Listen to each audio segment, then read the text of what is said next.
आज के वीडियो में हरे शैवाल अथवा ग्रीन एल्गी को चित्र और उदाहरण सहित समझाएंगे। तो चलिए शुरू करते हैं।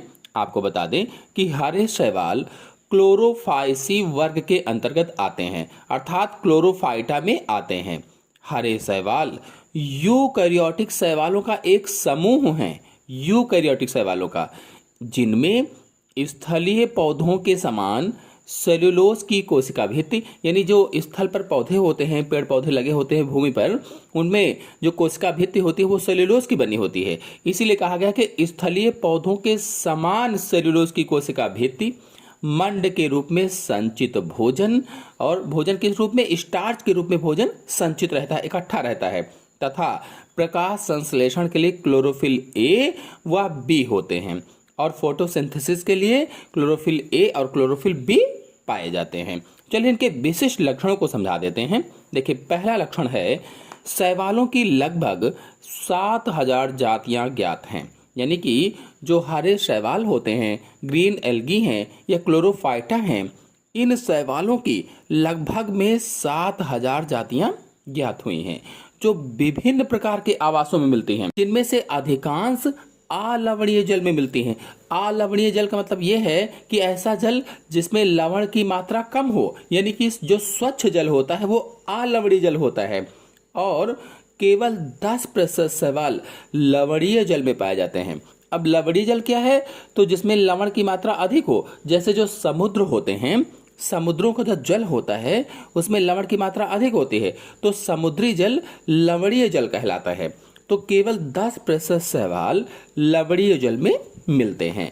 कुछ शैवाल उपस्थलीय भी होते हैं। उपस्थलीय मतलब कुछ ऐसे शैवाल होते हैं जो नम मिट्टी में रहते हैं। आपने देखा होगा, दीवारों पर देखा होगा, ज़्यादा अगर नम रहती है काफ़ी दिनों तक तो उसमें भी लग जाते हैं, चट्टानों में भी लग जाते हैं। आपने देखा होगा कि जो वृक्ष होते हैं, पेड़ होते हैं, उनकी तनों पर भी उग आते हैं या उगे हुए मिलते हैं। तो ये हो गया पहला लक्षण। फिर दूसरा है, इनकी कुछ जातियां नमी वाली सतहों तथा कुछ दूसरे पादपों पर आधिपादपों के रूप में, और कुछ अंतःपादपी या अंतःजंतुक होती हैं। कहने का मतलब ये है कि जो हरे शैवाल हैं या क्लोरोफाइटा हैं, इनकी कुछ जातियां जो नमी वाली सतह होती है, जहाँ पर नमी है, जैसे थोड़ा सा नम भूमि है, हमेशा नम रहती है, तो वहाँ पर उग आती हैं। या फिर कुछ जो दूसरे हैं तो वो पादपों पर आधिपादप के रूप में उगते हैं, आधिपादप के रूप में, और कुछ अंतःपादपी के रूप में, अंतःजंतुक के रूप में होती हैं। फिर अगला पॉइंट है, वर्णक हरित लवकों या प्लास्टिड में मिलते हैं। तो इनके जो वर्णक होते हैं वो हरित लवक क्लोरोप्लास्ट या फिर लवक, लवक को प्लास्टिड कहा जाता है, तो लवक में पाए जाते हैं। प्रत्येक लवक में 2 से 6 थाइलेक्वाइड्स मिलकर ग्रैना बनाते हैं। अगर एक लवक की बात की जाए तो प्रत्येक लवक में या एक लवक में 2 से 6 तक थाइलेक्वाइड होते हैं, और वो थाइलेक्वाइड सभी मिल करके ग्रैना का निर्माण करते हैं। अगर आप लोग नहीं जानते कि थाइलेक्वाइड क्या है, ग्रैना क्या है, तो हमारे चैनल से हरित लवक वाला वीडियो देखिए, सब कुछ समझाया हुआ है। फिर अगला पॉइंट है, विभिन्न जातियों में हरित लवक विभिन्न आकृति के होते हैं। यानी इनकी जो जातियां पाई जा रही हैं 7000, उसमें से अलग अलग जातियों में अलग अलग आकृति के होते हैं, यानी अलग अलग आकृति के पाए जाते हैं। फिर अगला है, जनन कायिक, अलैंगिक या लैंगिक तीनों प्रकार का होता है। यानी इसमें किसी में जनन कायिक होगा तो किसी में अलैंगिक होगा तो किसी में लैंगिक होगा। यानी वेजिटेटिव रिप्रोडक्शन, एसेक्सुअल रिप्रोडक्शन और सेक्सुअल रिप्रोडक्शन तीनों प्रकार का होता है। फिर अगला है, लैंगिक जनन समयुग्मकी, असमयुग्मकी अथवा विषमयुग्मकी प्रकार का होता है। जो लैंगिक जनन है, सेक्सुअल रिप्रोडक्शन है, वो समयुग्मकी या फिर विषमयुग्मकी प्रकार का होता है। अगर हरे शैवाल के या ग्रीन एल्गी के उदाहरण देखे जाएं तो क्लेमाइडोमोनास है, क्लोरेला है, यूलोथ्रिक्स है, वॉलवॉक्स है, अल्वा, फ्रिस्काइला तथा हाइड्रोडिक्टियन आदि हरे शैवाल या क्लोरोफाइटा वर्ग के अंतर्गत आते हैं। आपको हम चित्र भी दिखा दें। Chlamydomonas, Spirogyra, Ulothrix, Volvox, Ulva, Acetabularia, Chara आदि ये हरे शैवालों के उदाहरण हैं। चलिए आपको बताते हैं हरे शैवालों का आर्थिक महत्व अर्थात economic importance of green algae. तो पहला है भोजन के रूप में।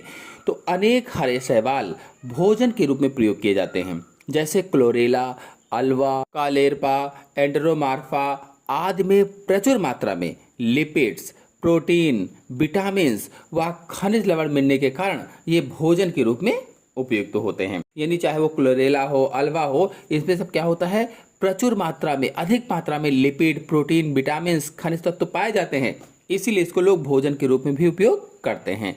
फिर दूसरा है एंटीबायोटिक्स। तो क्लोरेला व कॉलेरपा जो होते हैं ये एंटीबायोटिक प्राप्त होते हैं, यानी इनसे एंटीबायोटिक निकाले जाते हैं, इनसे एंटीबायोटिक बनाया जाता है। फिर अगला है सीवेज विसर्जन। तो एक कोशिक क्लोरेला व क्लेमाइडोमोनास टैंकों में सीवेज विसर्जन में काम आते हैं। जो टैंक होते हैं बड़े बड़े से, उनमें जो सीवेज बचता है उसके विसर्जन में काम आते हैं। ये प्रकाश संश्लेषण की क्रिया के द्वारा उनमें उपस्थित कार्बन डाइऑक्साइड का प्रकाश संश्लेषण में प्रयोग कर लेते हैं।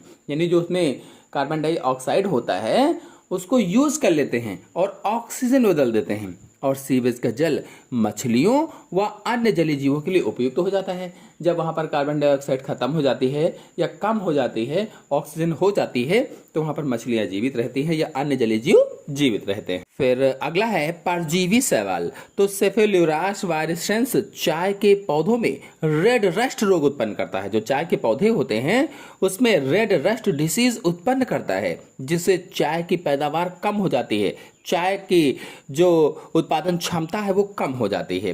फिर अगला है अंतरिक्ष अनुसंधान, स्पेस रिसर्च। तो वर्तमान में जीव वैज्ञानिकों ने पता लगाया कि एक कोशिक हरा शैवाल क्लोरेला का अंतरिक्ष यानों में ऑक्सीजन उपलब्ध कराने में व्यापक उपयोग हो सकता है। यानी जब अंतरिक्ष में कोई यान जाता है तो उसमें जो क्लोरेला शैवाल है ये ऑक्सीजन उपलब्ध करा सकता है, इसकी वजह से ऑक्सीजन मिल सकती है।